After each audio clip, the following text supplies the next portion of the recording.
Muchas gracias, Ricardo, y un saludo muy cordial, especialmente para el padre Alejandro y para todos los que aquí han tenido la bondad, pues, de acompañarnos. Efectivamente, y me siento muy honrado de que me hayan permitido estar en este primer encuentro de un ciclo formativo del movimiento Católicos en Política. Estas sesiones, que van a ser 5, pues como ustedes han podido ver, vamos a dedicarlas a un panorama introductorio a la filosofía política, con muchas cosas que se podrían decir y que es un tema al que uno le podría dedicar toda la vida y le quedaría faltando, porque es un tema como todo en la filosofía sumamente vasto. Se pretende aquí simplemente dar unos elementos, sí, introductorios, teniendo como método, y eso lo voy a desarrollar más adelante, una aproximación histórica que yo pretendo argumentar hoy porque considero que es, si no la mejor, una de las mejores, siempre y cuando se tengan en cuenta ciertas salvedades. Esta primera sesión o este primer encuentro del programa, pues está enfocada en el concepto de filosofía política. Yo quisiera ahondar un poco a ese respecto, entender de qué hablamos cuando hablamos de filosofía política, de la mano de pensadores de distintas épocas que yo considero que son voces autorizadas eh, y muy bien fundamentadas para explicarnos de qué va esto. También con el interés de empezar a confrontar esos conceptos y especialmente dos nociones del concepto de filosofía política que yo voy a dar el día de hoy.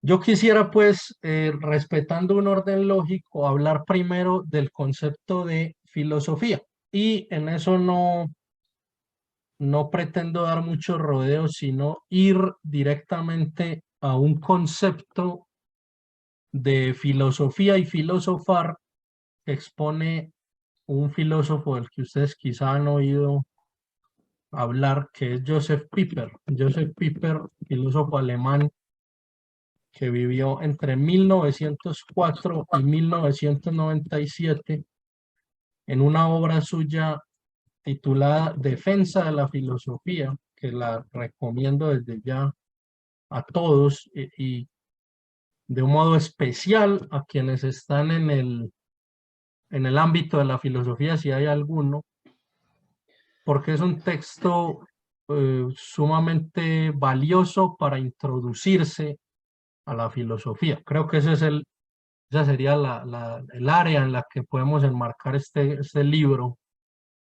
breve, y en esa brevedad sumamente profundo sobre la naturaleza de la filosofía. Además, porque lo que él hace ahí metodológicamente es desarrollar el tradicional esquema de la cuestión disputada, que era muy común en la Edad Media.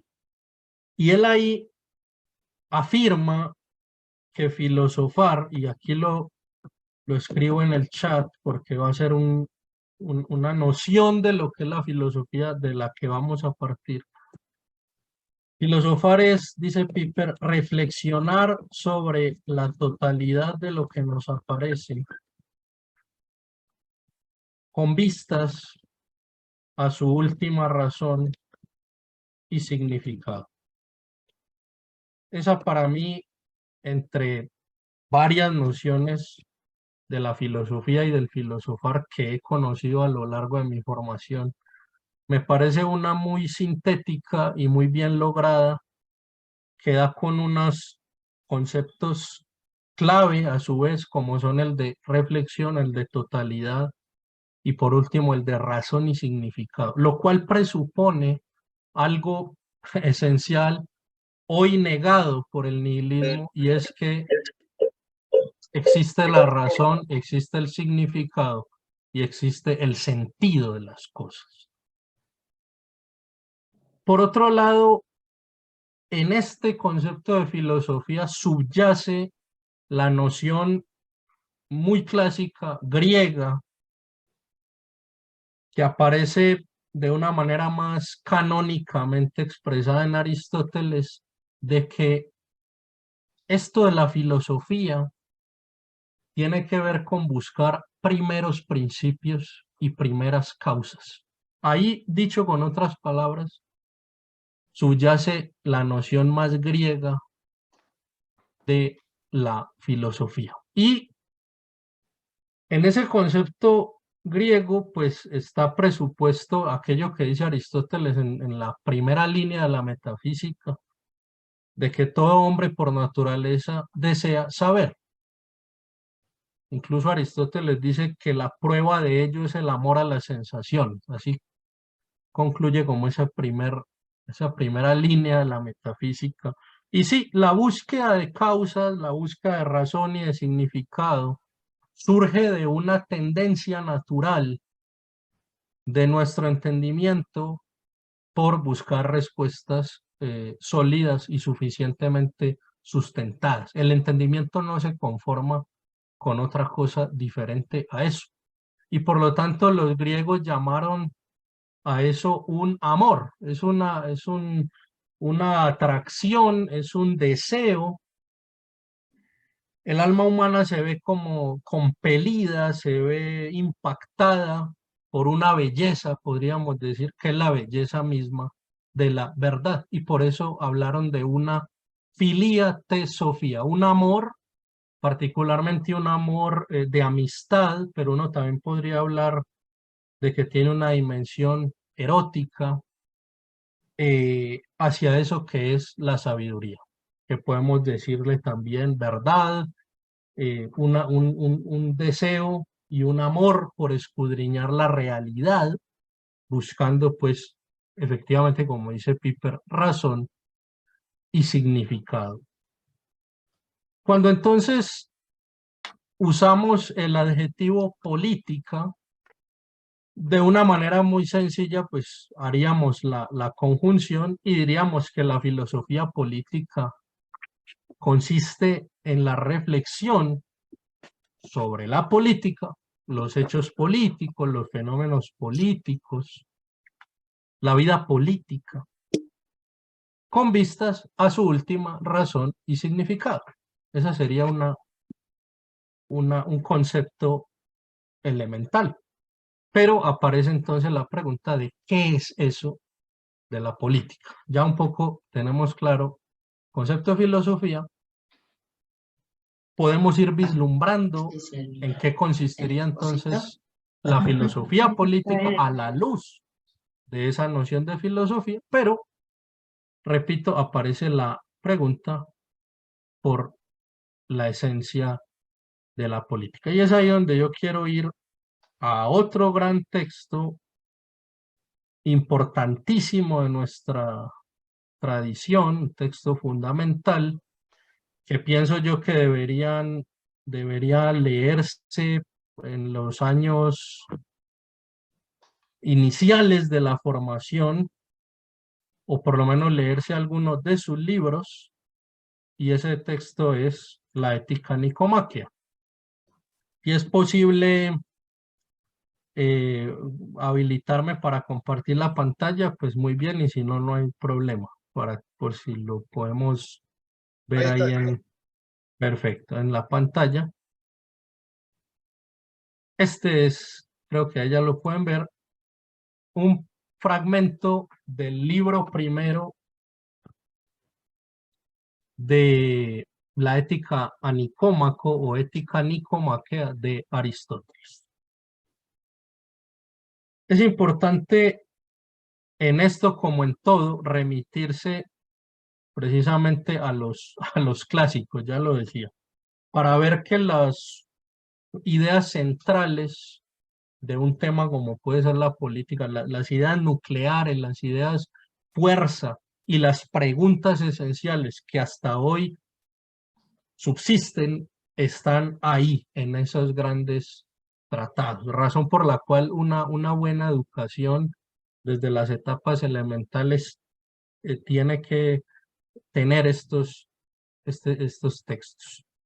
Aristóteles viene hablando sobre el tema pues del que va a tratar su texto, que es la ética, y él comienza hablando, ahí lo vemos, de la felicidad, hablando de que toda actividad humana tiene un fin.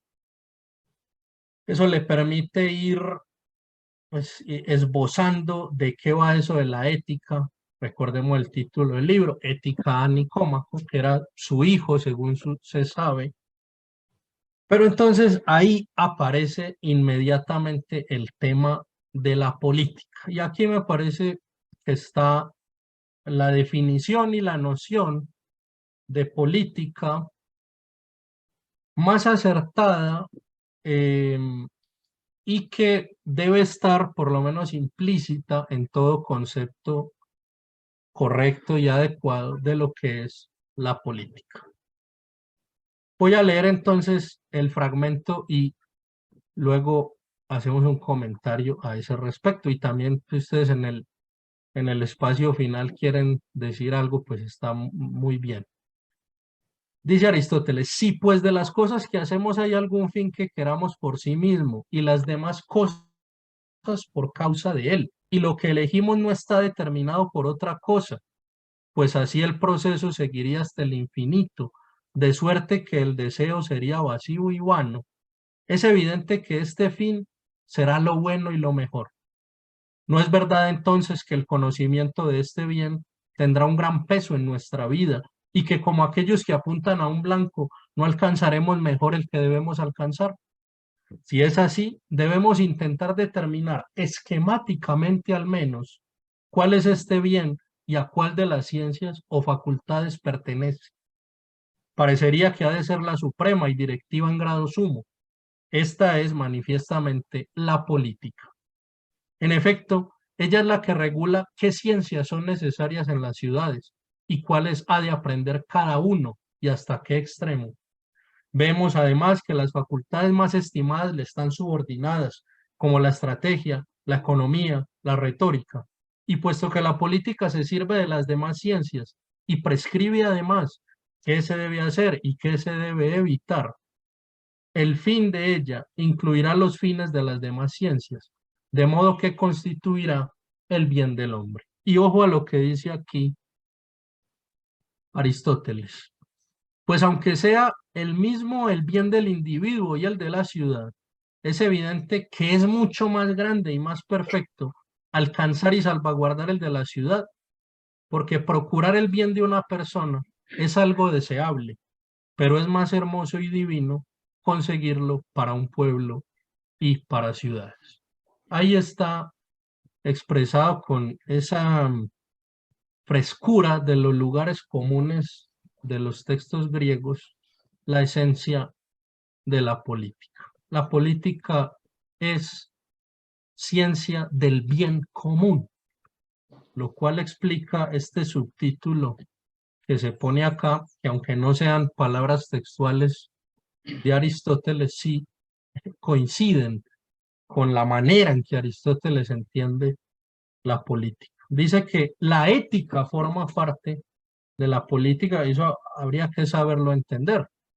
Lo que eso está señalando es que tanto la ética como la política se refieren a objetos similares.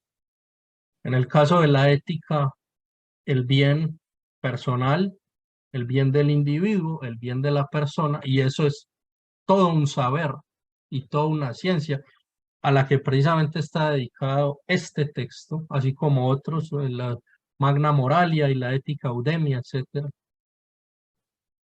Pero la política, dice, es superior entendiéndola como ciencia del bien común. Y esto es importante recordarlo hoy porque venimos de varios siglos, los siglos precisamente que se enmarcan dentro de la modernidad, en los que se ha tenido una concepción cratológica de la política. Recordemos aquello de kratos, poder, Entonces, cuando hablamos de una concepción cratológica de la política, queremos decir que se ha reducido la reflexión política, se ha reducido la esencia de la política a un análisis y a un estudio sobre el poder, la consecución del poder, el mantenimiento del poder, las ecuaciones de poder. Y esa realmente es una concepción empobrecida de lo que es la política, que es precisamente, repito, con base en Aristóteles, ciencia del bien común. Filosofía política, volvamos entonces tratando de esbozar un concepto, es la reflexión sobre la política, ciencia del bien común, con vistas a su última razón y significado. Ahí aparece entonces, y es otro texto que quiero traer a colación,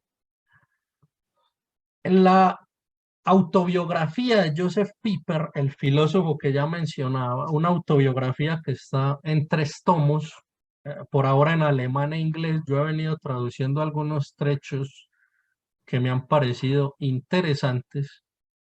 En un primer tomo, perdón, sí, ese es del primer tomo de esta autobiografía, él habla del encuentro que tuvo con un gran pensador y jurista alemán, que ustedes quizá han oído hablar de él, que es Carl Schmitt. Y Carl Schmitt es famoso eh, por distintas razones, entre ellas por ser, como alguna vez se lo llamó, el abogado constitucional del Tercer Reich. Siempre se lo ha relacionado con el nazismo y eso le ha hecho una cierta sombra a la figura de Schmitt, pero tiene una gran producción bibliográfica, 2 libros que lo han hecho muy célebre. Uno se llama Teología Política y el otro es El concepto de lo político. Piper en su autobiografía dice que cuando conoció a Schmitt en la casa de un amigo común que tenían, le planteó esta inquietud y es ahí donde quiero leer. Dice Piper, la primera noche le pregunté por qué en su libro El concepto de lo político no había escrito una sílaba sobre el bonum comune, el bien común, ya que todo el sentido de la política residía seguramente en la realización del bien común. Replicó con dureza, cualquiera que hable del bonum comune tiene la intención de engañar. Por supuesto que no fue una respuesta, pero tenía el efecto de desarmar inicialmente a su oponente. Eso dice Piper de la respuesta que le dio Schmitt en relación a esa noción de política. Según Schmitt, cualquiera que hable del bien común pretende engañar, está, digamos, manipulando a al auditorio o a aquel que lo está escuchando. Y sin embargo, como una respuesta a a esa afirmación de Schmitt, bastante cínica me parece a mí, y como dice el mismo Piper, que no estaba respondiendo a la inquietud, sino que era más bien una estrategia como sofística o psicológica. Hay un texto de Chesterton, el gran Gilbert Keith Chesterton, el autor inglés, convertido al catolicismo ciertamente, en una obra titulada Herejes. Cuando yo leí esto, este pasaje en el que Chesterton se refiere a la educación, me pareció una respuesta a eso que decía Carl Schmitt. Entonces, aunque ciertamente Chesterton no lo hizo, que yo sepa, pensando en Schmitt, es una buena respuesta para todos aquellos que, como Carl Schmitt y hoy muchos otros, pretenden excluir la cuestión sobre el bien, es decir, la dimensión propiamente moral del saber y de la acción política. Aquí, repito, Chesterton está hablando de la educación, pero ustedes verán cómo la reflexión de Chesterton aplica para esto. Y lo hago con vistas a defender esta noción de la política como ciencia del bien común y de la filosofía política como reflexión acerca de la política ciencia del bien común con vistas a su última razón y significado. Dice Chesterton en una obra titulada Herejes: cada una de las frases y de las ideas modernas populares es una trampa para esquivar el problema de lo que es el bien. Nos gusta hablar de libertad, es una trampa para evitarnos tratar del bien. Nos gusta hablar de progreso, es una trampa para evitarnos tratar del bien. Nos gusta hablar de educación, es una trampa para evitarnos tratar del bien. El hombre moderno dice: dejemos de lado todos estos tópicos arbitrarios y acojámonos a la libertad. Esto, lógicamente manifestado, quiere decir: no decidamos lo que es el bien, pero no dejemos de considerar bueno el hecho de no decidirlo. Dice también: abajo las viejas fórmulas morales, viva el progreso. Esto, lógicamente formulado, significa: no decidamos lo que es el bien, pero decidamos si podemos lograr mucho del bien. Dice además: ni en la religión ni en la moralidad residen las esperanzas de la raza, sino en la educación.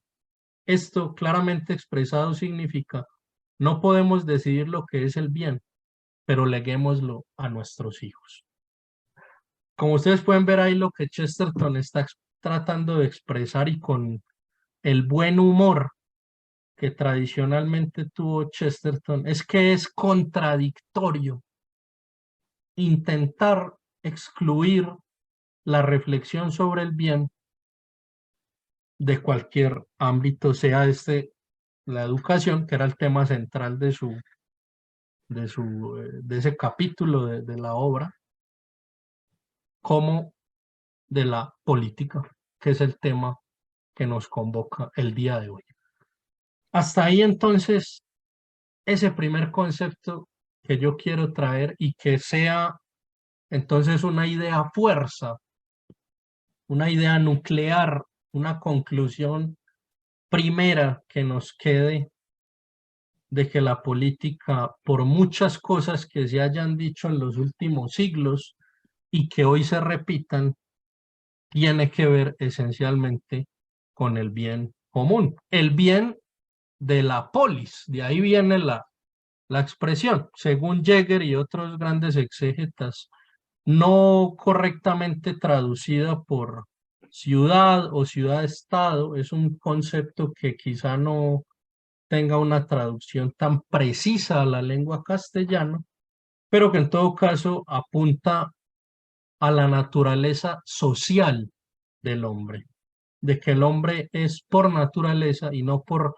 convención, por consenso o por construcción, un ser natural, es decir, que su plenitud, la realización más perfecta de sus tendencias naturales, volitivas, intelectuales, se da en la comunidad política, que tiene a su base o que tiene previamente otros grupos humanos más pequeños, como pueden ser la familia, o como es en el concepto, en los conceptos aristotélicos, la aldea, pero es en la ciudad, es en esa gran comunidad política donde el hombre se encuentra con una de las facetas esenciales de su propio ser, de su propia naturaleza. Esa es la raíz del concepto de político. De ahí que Aristóteles haya dicho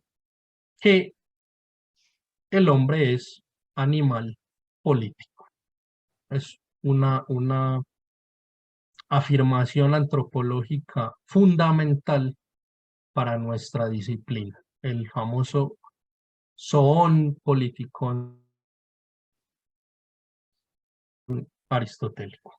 Como decía, hasta ahí un concepto que nos queda muy claro, y sin embargo aparece aquí otro concepto que yo quiero traer de un autor muy querido, que es Leo Strauss, en el que, sin contradecir radicalmente, por lo menos este primer concepto, sí afirma Strauss que no radica allí lo esencial de lo que sea la filosofía política.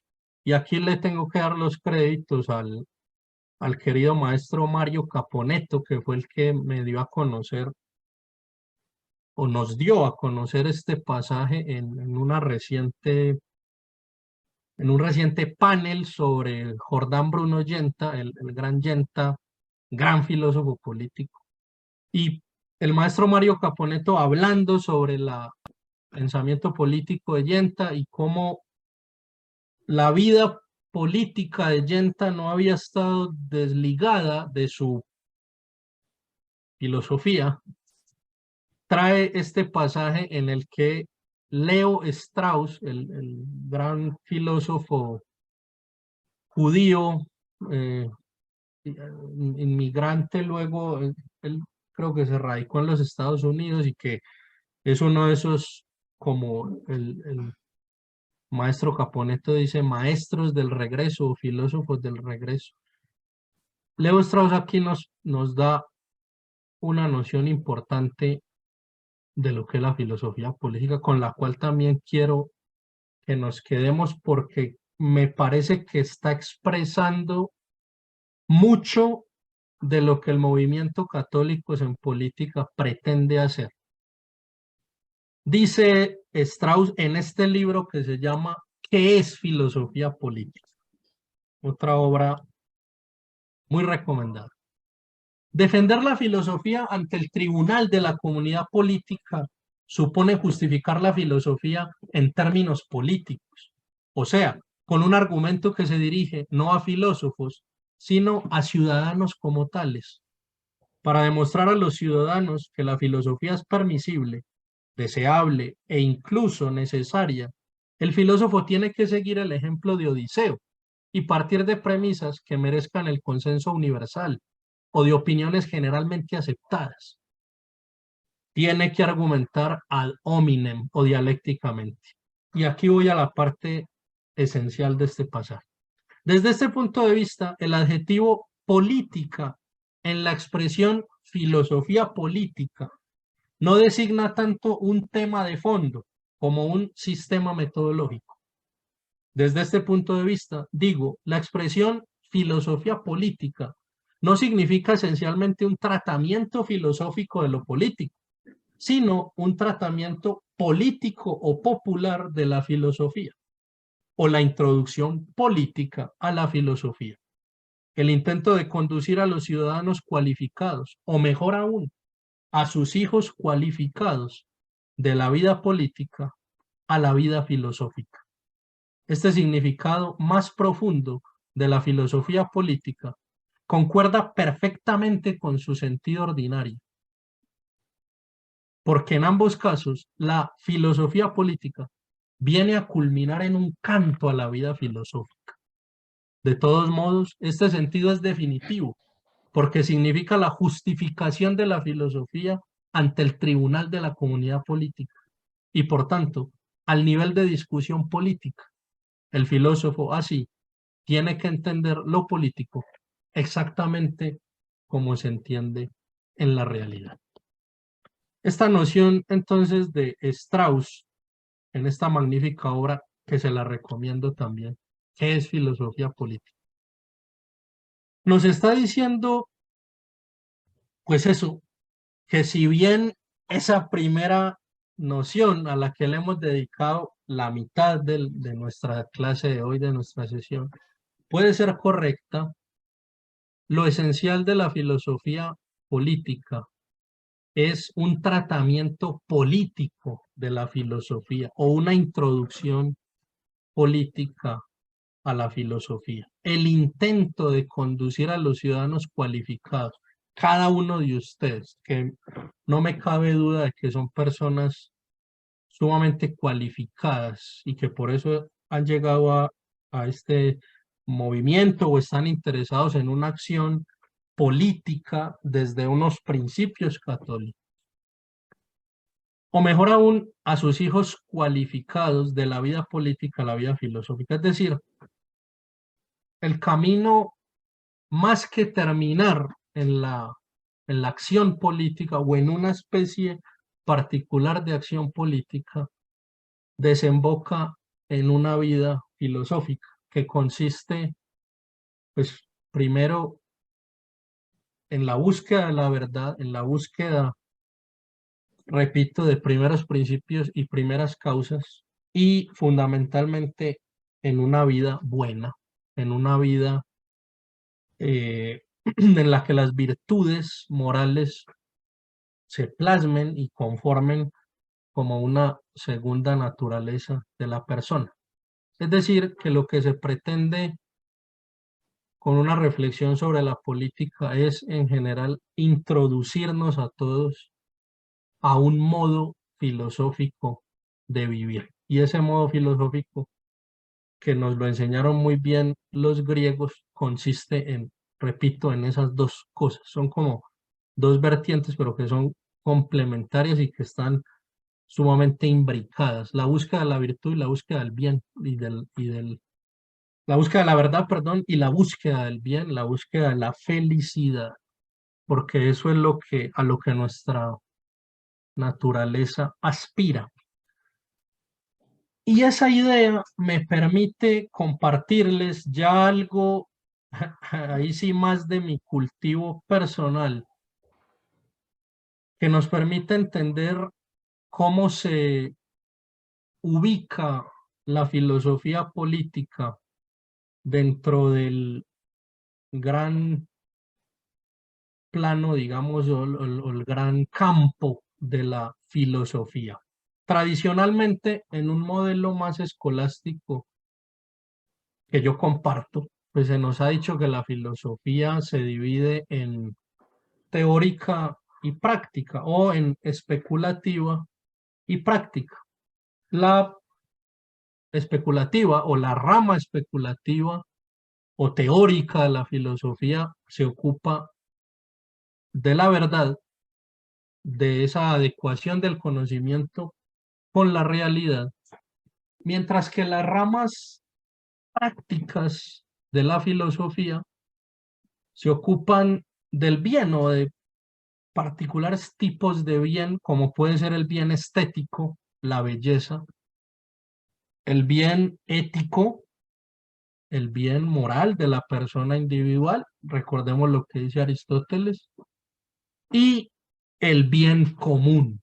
Entonces, digamos que esa es una manera de entender el lugar de la filosofía política en el gran marco de lo que es la filosofía. Está entre esas ramas prácticas de la filosofía, pues porque se ocupa de un tipo de bien que es el bien común. Sin embargo, y eso es lo interesante, y eso también nos permite entender qué es eso de la filosofía política, sería imposible llegar a la filosofía política, y gracias a quien está compartiendo los textos que efectivamente se los recomiendo mucho, y mi pretensión, una de mis pretensiones esenciales es dejarles nombres de obras y autores. Retomo la idea. Una de las cuestiones que esto que voy a comentar nos permite entender es qué es la filosofía política, porque no se puede llegar a paradigmas políticos, a grandes concepciones sobre lo político, que repito, siempre van a ir en la línea del bien común, aun cuando nieguen hablar del bien común, sin tener primero una concepción del ser, es decir, metafísica, y por eso pongo esta materia como una materia que a mi parecer debería ir en un primer semestre de filosofía, junto a estas asignaturas que pongo aquí: introducción a la filosofía, obviamente el conocimiento de la lengua, pero me quiero centrar en estas ramas temáticas del saber filosófico. la metafísica como ciencia de lo ente, de lo que es en cuanto que es. Todos esos son escalones, a mi parecer, esenciales para poder llegar a la filosofía política, o que por lo menos cuando estamos hablando de filosofía política, estamos tocando todas esas otras ramas de la filosofía que están a la base. Eso queda muy claro, por ejemplo, cuando se lee República de Platón, texto al que me voy a referir en la próxima sesión.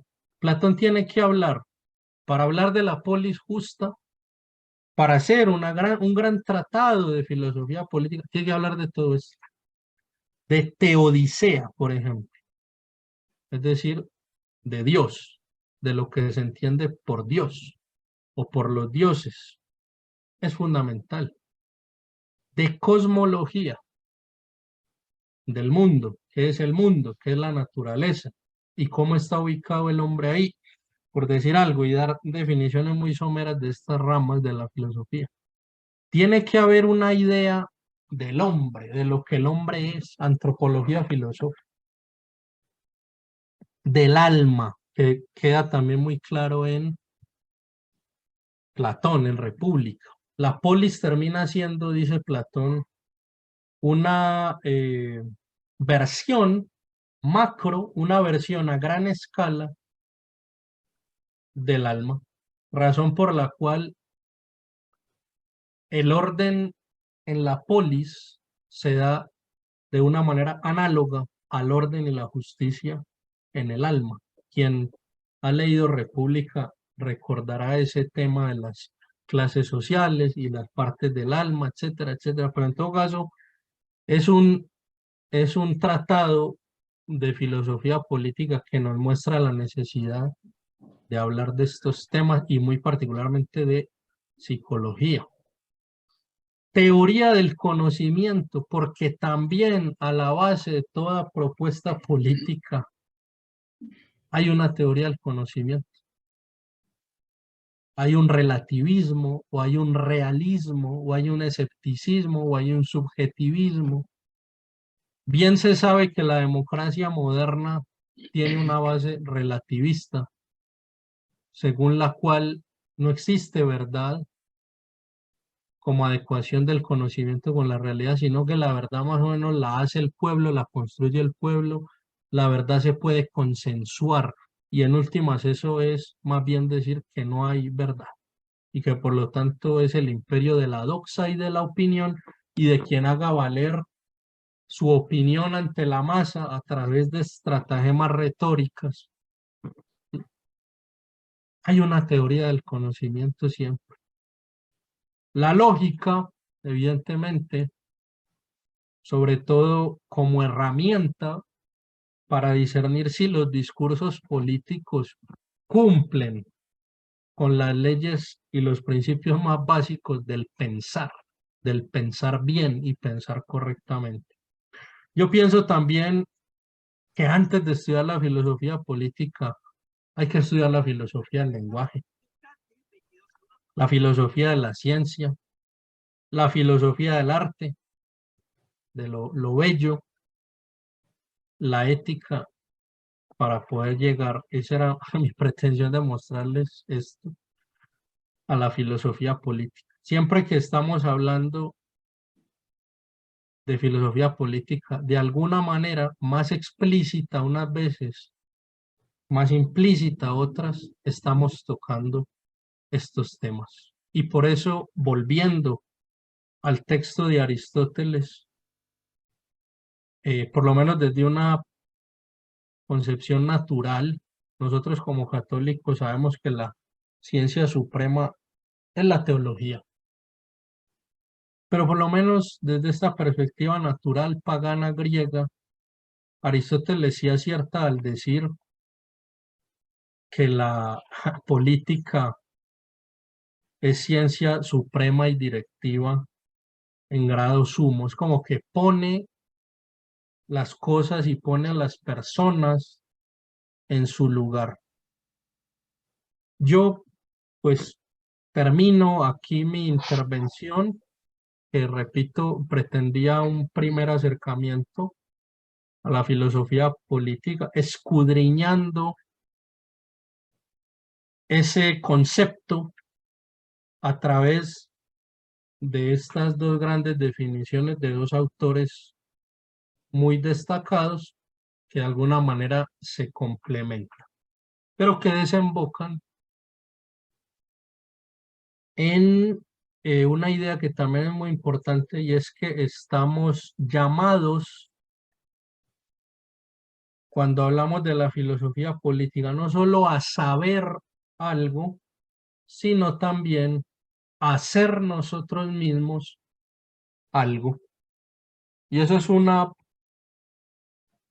idea sobre la filosofía griega que en las últimas décadas nos dejó muy claro un filósofo francés, Pierre Hadot,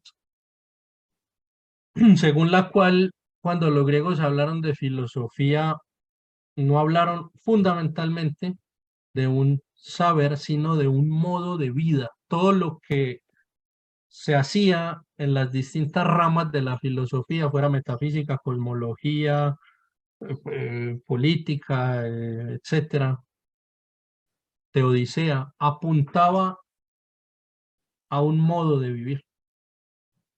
O sea que el fin no sería, repito, fundamentalmente el conocimiento de algo, sino la adecuación de la propia vida a unos principios que precisamente se conocen estudiando la realidad. Nosotros, y también quiero y deseo que sea una reflexión de fondo hoy y en las próximas sesiones, pensaremos el fenómeno político, pero eso nos debe conminar a una reflexión sobre lo que nosotros mismos debemos ser y las transformaciones particulares que nuestra vida moral debe vivir con vistas precisamente al bien común. Es decir, que nosotros cada uno seamos buenos para que la polis sea buena, y eso ya revela toda una concepción política que hoy no está muy en boga porque se pretende crear polis buenas y justas, dejando al ciudadano, a cada uno, en el relativismo y en el nihilismo más absoluto. Eso veremos que es sumamente absurdo y que por lo tanto nos reta a nosotros a la virtud y al bien, y diría, parafraseando a algún pensador, que la peor injusticia política es no ser virtuoso. Bueno, les agradezco mucho y abro el espacio para sus preguntas o comentarios. Padre, muchas Excelente, gracias a usted y un honor que esté aquí con nosotros. estimado Carlos. ¿Repites, por favor? Sí, que el padre ahí me agradecía por la lección, yo le agradezco a él especialmente por su presencia y bueno, abrir el espacio para sus preguntas o comentarios. Ah, ok, ok. Si puedes volver a conectar la cámara, te agradezco. Ok. Efectivamente, dejamos abierto ahí unos minutos para algún comentario de aquellos que quieran aclarar algo o compartir quizás algunas de las lecturas que también el doctor Carlos nos compartió. Yo mismo estuve buscándolas ahí, compartí los PDF como para que puedan leerlos y tener para su almacén. Herejes de Chesterton, que es la filosofía política y en defensa de la filosofía de Piper. Bueno, ¿alguien tiene levantada la mano o alguien quiere hacer una pregunta? El padre, directamente, adelante.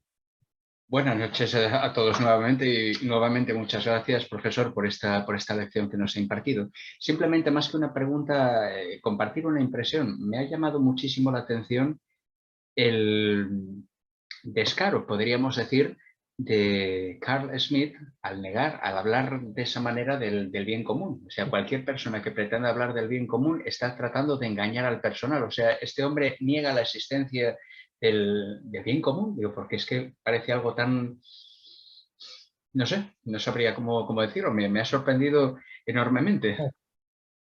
Porque Sí, incluso mire, el nazismo, claro. me imagino que el nazismo, bajo su óptica, también buscaba el bien común de la nación alemana, bajo una óptica, evidentemente, que no podemos compartir, pero toda persona tiene una noción de lo que es el bien, de lo que es lo bueno, lo bello, podrá ser más acertado, más equivocada. Por eso me sorprende Ujú.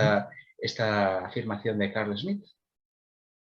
Mire que Piper en ese tomo ese primer tomo de su autobiografía abunda mucho en ese tema de los modos, o perdón, abunda en esos modos que tenía Carl Schmitt de responder a preguntas incisivas y de salirse de situaciones incómodas. Entonces luego Salir por la tangente. exacto, de salir por la tangente sin responder, desarmando al interlocutor, como bien lo decía ahí, y luego le voy a pasar la respuesta, pues pseudo respuesta en realidad, que le da a los soviéticos cuando le hacen un juicio por nazismo.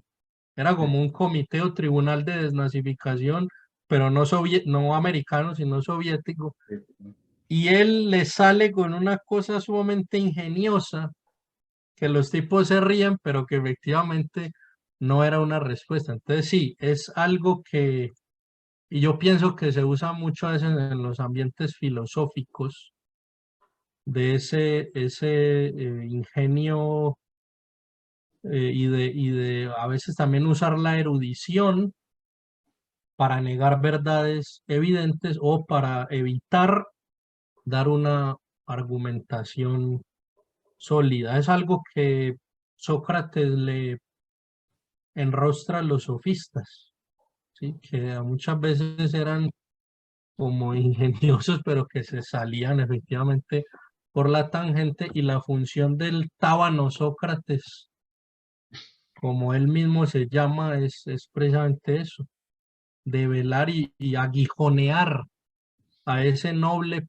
pero perezoso caballo de la democracia que muchas veces se deja deslumbrar por este tipo de personajes.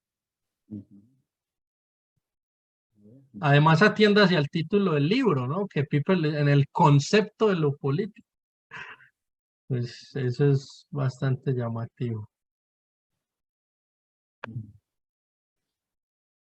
Muy bien, muchas gracias, Carlos. ¿Alguien más desea hacer algún comentario o pregunta? Si ve alguna mano levantada o compartir algún pensamiento de lo que acá Carlos estuvo explayándose. Vamos.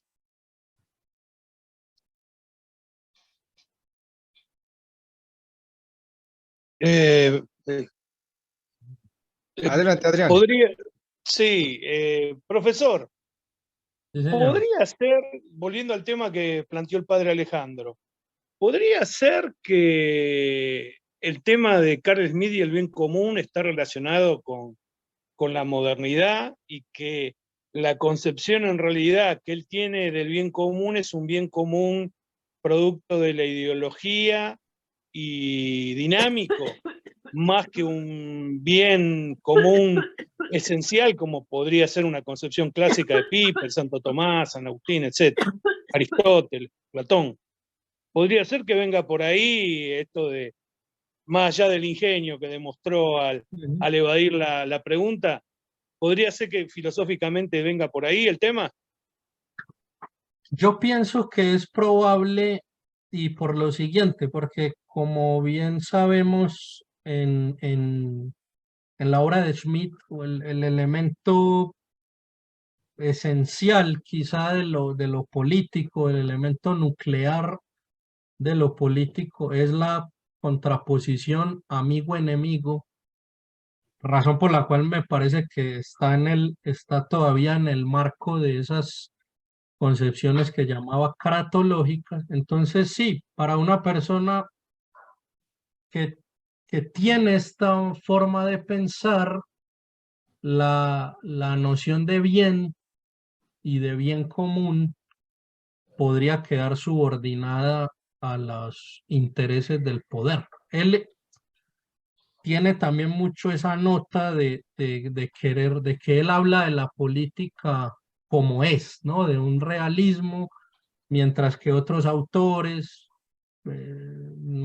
sean más clásicos o más modernos, se quedan en unas especies de paraísos de cucaña sobre la política y de concepciones así muy especulativas o ideales. Entonces él hace mucho gala de que no, de que él habla de la política como es y de que en la política pues lo que prima es la contraposición amigo-enemigo, la beligerancia, ergo el poder. Entonces yo pienso que, sí, repito, una persona así podría considerar que hablar del bien siempre va a ser una estrategia orientada al poder.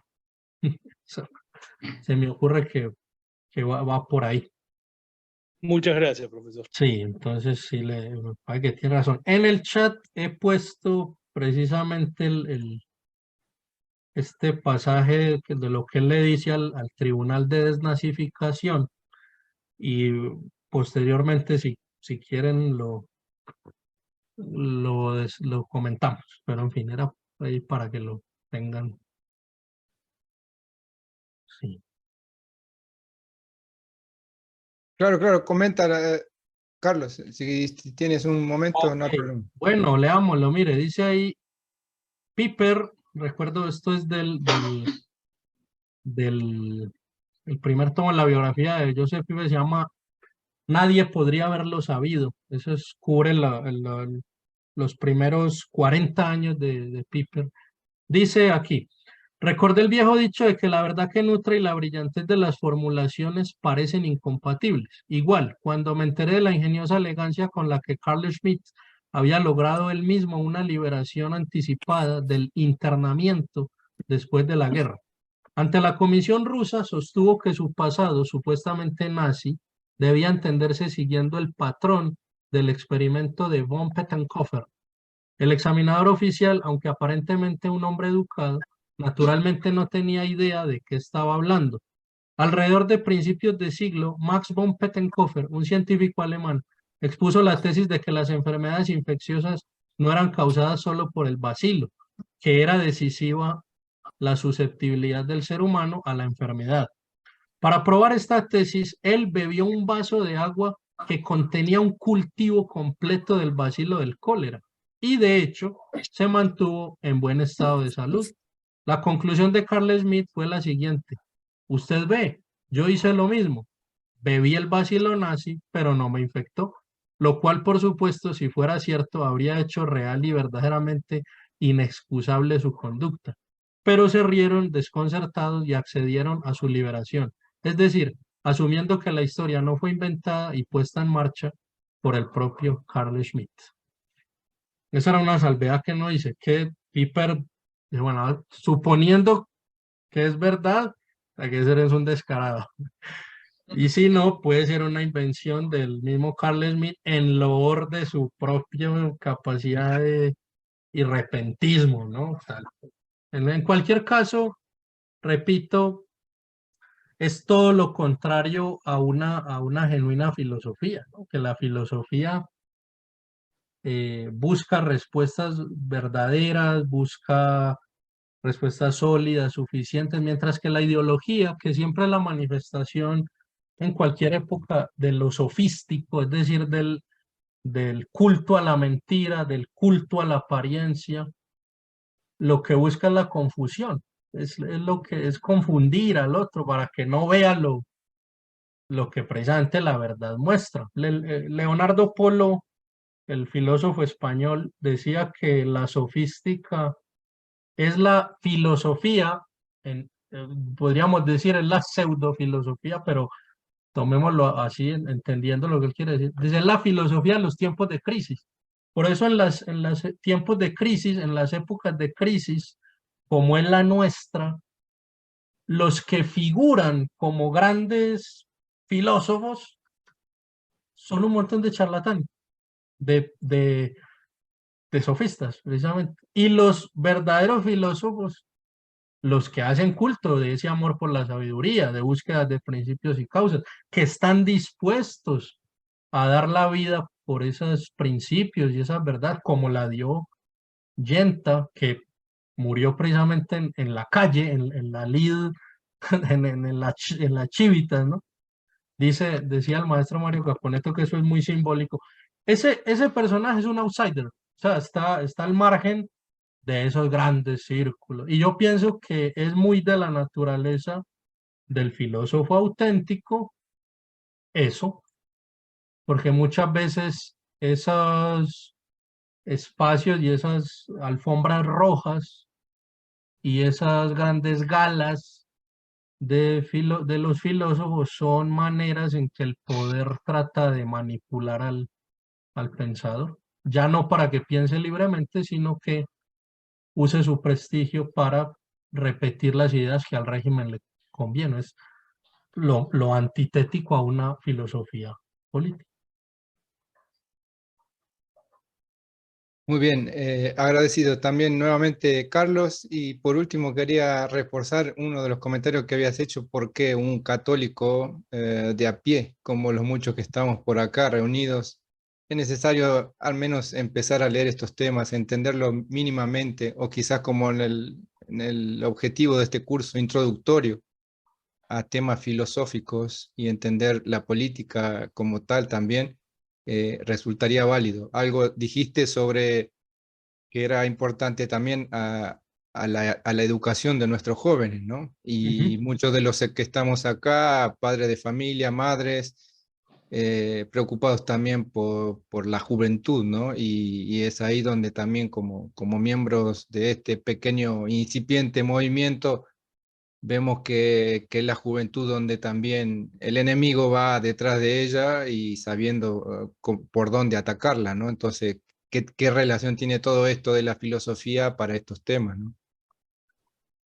Gracias, Ricardo, por lo que dices, porque efectivamente es esencial. Una de las cosas que nos enseñaron los griegos y muy concretamente ese personaje Sócrates es que la verdadera acción política no está tanto en el desempeño de cargos públicos o de gobierno, sino precisamente en la reflexión y en la promoción de la reflexión sobre los asuntos políticos, sobre los asuntos que a todos nos interesan. Entonces yo quiero, a propósito de eso, de lo que decías, dejarles el link de la película de Rossellini sobre Sócrates,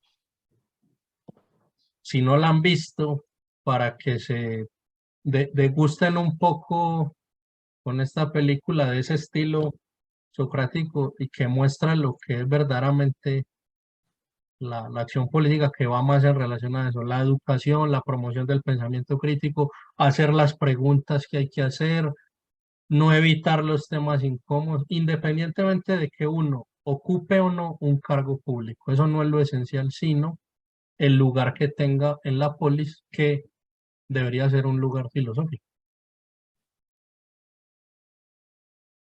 Perfecto, exacto.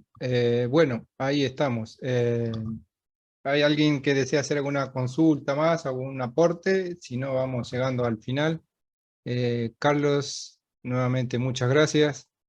Vamos a ver el último repaso, pero bueno, agendando la invitación para el próximo martes como el segundo encuentro de este programa de 5 clases consecutivas los días martes a esta misma hora, por este mismo método de la plataforma Zoom.